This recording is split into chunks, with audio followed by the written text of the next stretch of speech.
And I woke up thinking this morning, why did I not just... How on earth did Harold even get in my house, right? Why didn't I just tell him to fuck off? I could have done something. But then I started thinking, right, this is what he did. While he was... This is how much shock that I'm still in because of what he did, right? While he was... I don't know how it started, but it was between him and at the same time a photograph of my son and a big old donkey of Leonie's friend, and it was an uncomfortable photograph. My son was not happy, and I'll show you the picture. You've seen it, and it put me in so much shock because I haven't seen my son since he was 5 years old, and then to see him in that position, so it put me in so much shock. And that's right, and Harold phoned me and he said, how are you? And I started screaming saying, do you believe what she's done?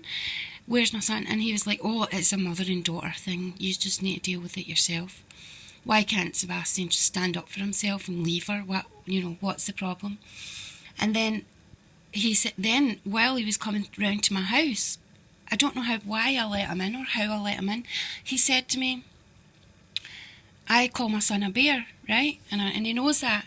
I call him a bear, and one of my daughters a lion and one a tiger, and the other one a gazelle, right? Because that's what they're like. And he said, oh, I had a dream about a bear, and instead of giving the bear food on the floor, I'm deciding to give the bear food on a table. And this had just been after I had fed him. I made him spaghetti bolognese, right? He came and ate me out of house and home. And see, the day after he left, I went into hospital. I don't know what he did, if he put something in my food, but I went into hospital for 2 days. Now, I've been sick as death for the past 7 years, and I've never ended up in hospital.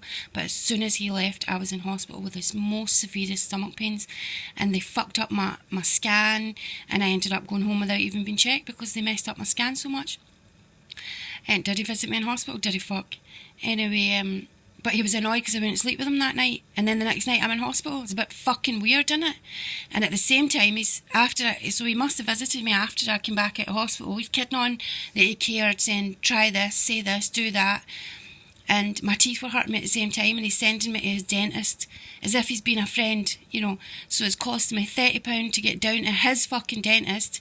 Then the dentist tries to charge me £90. He's not even offering to pay for it for me, right? He's leaving me with the fucking bill.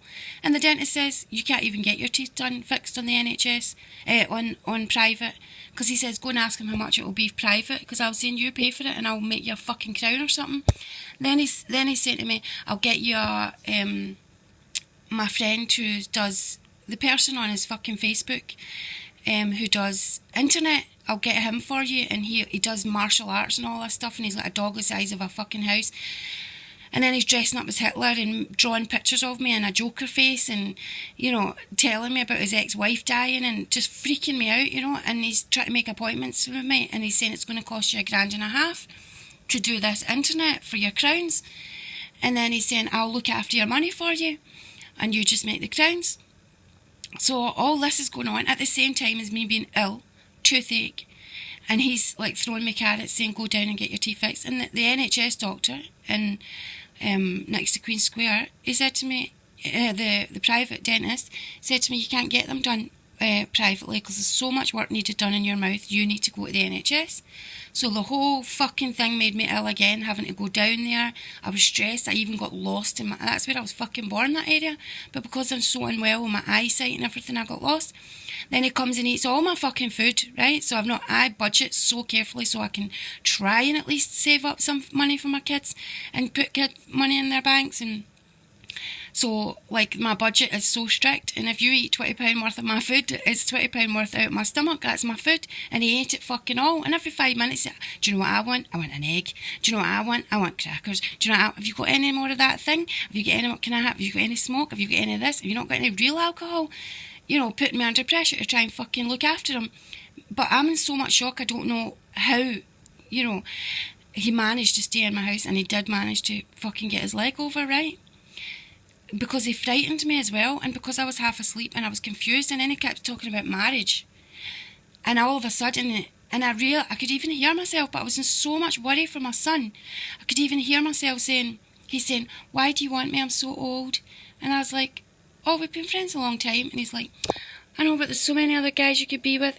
Making me as if I've got to, and then see if I didn't say, that I wanted him. Or if I had turned around and said something like, Harold, I don't even know what you're doing here. I don't fancy a split up with you for a reason. You know, what you doing here? He'd start going on about, oh, my girlfriend's going to kill me. She takes me to the graveyard. I don't know what I'm going to do. If it wasn't for you, I don't know what I would do. Oh, she's going to be so scared of you.